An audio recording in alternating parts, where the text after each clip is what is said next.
साक्षात् परम महाकायं सूर्यकोटि समप्रभं निर्विघ्नं कुरु देव सर्वकार्येषु सर्वदा सभा देवताभ्यो नमः।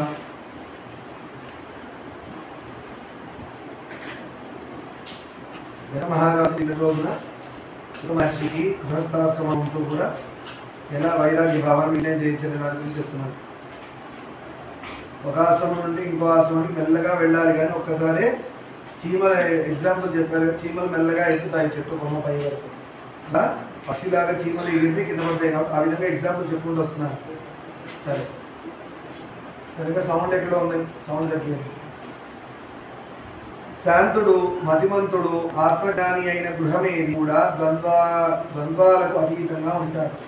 శాంతంగా ఉన్నవాడు ప్రతి దానికి ఉద్వేగపడిపోకుండా, చిన్న వాడికి కూడా దోషం వచ్చో లేదంటే అన్నిటికీ రియాక్ట్ అవ్వకుండా శాంతంగా ఉండేవాడు. మతిమంతుడు అని తెలివైనవాడు, బుద్ధివాడేవాడు.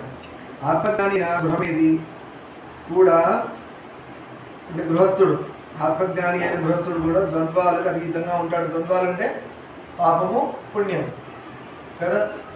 పాపము పుణ్యము, కష్టము సుఖము, ఇవన్నీ ద్వంద్వాలు అంటారు. వీటికి మించి ఉంటాడు అంటే ఇవి ఆయన్ని ఏమీ చేయలేవు అని అర్థం. అలాంటిది వినడానికి కాదు, మనం జీవితంలో కూడా ఇంప్లిమెంట్ చేసే ప్రయత్నంలో ఉండాలి. సుఖానికి పొంగిపోడు. ఇదిగోండి, సుఖం వస్తే ఎగిరి గంతేయడాలు అట్లా ఉండవు. దుఃఖం వస్తే కృంగిపోయి కృషించిపోయి నశించిపోడు. రెంటి అందు సమభావంతోనే ఉంటాడు. సుఖం వచ్చినా దుఃఖం వచ్చినా ఒకటిలా ఉంటుంది. ఆయనలో పెద్ద మార్పు ఏమి ఉండదు. గీత కర్మలు ఆచరిస్తూ చేయాల్సిన కర్మలు చేయడం కంపల్సరీ. అదే మనం డ్యూటీస్ రెస్పాన్సిబిలిటీస్ అంటుంటారు. దుఃఖహేతువైన దాన్ని వదిలి ఆత్మసుఖంతో వానికి ముక్తి తప్పక లభిస్తుంది. ఏదైతే మిమ్మల్ని మరీ మరీ బాధ పెడుతుందో దాన్ని వదిలేయాలి, అప్పుడే మీకు సుఖం లభిస్తుంది. ఏది మిమ్మల్ని బాధ పెడుతుంది, దేనికి నువ్వు అటాచ్ అయ్యానో అదే నేను బాధ పెడుతుంది. ఆత్మసుఖంతో సంతుష్టుడైన వారికి ముక్తి తప్పక. ఆత్మసుఖం, ఈ కష్టాలు ఇబ్బందులు అన్నిటి నుంచి బయట ఉండాలంటే ఆత్మ సాధన చేయాలి. ఆత్మసుఖం, ఆత్మసాధన చేయాలి. నన్ను చూడు, సుఖమశితం ఎవరంటారు? జనక మహారాజు అంటారు, నన్ను చూడు, నేను వివిధ భోగాలు అనుభవిస్తూ. నన్ను చూస్తే ఎవరైనా సాధన చేస్తున్నాడా, తపస్సు చేస్తున్నట్టు కనబడా? లేదు. నన్ను చూడు, నేను ఎలా ఉన్నాను, వివిధ భోగాలు అనుభవిస్తున్నాడులా కనబడుతుంటాను జనాలందరికీ. శ్రీరామ్ ఇవన్నీ ఆవేదనలు తుమ్ముడు.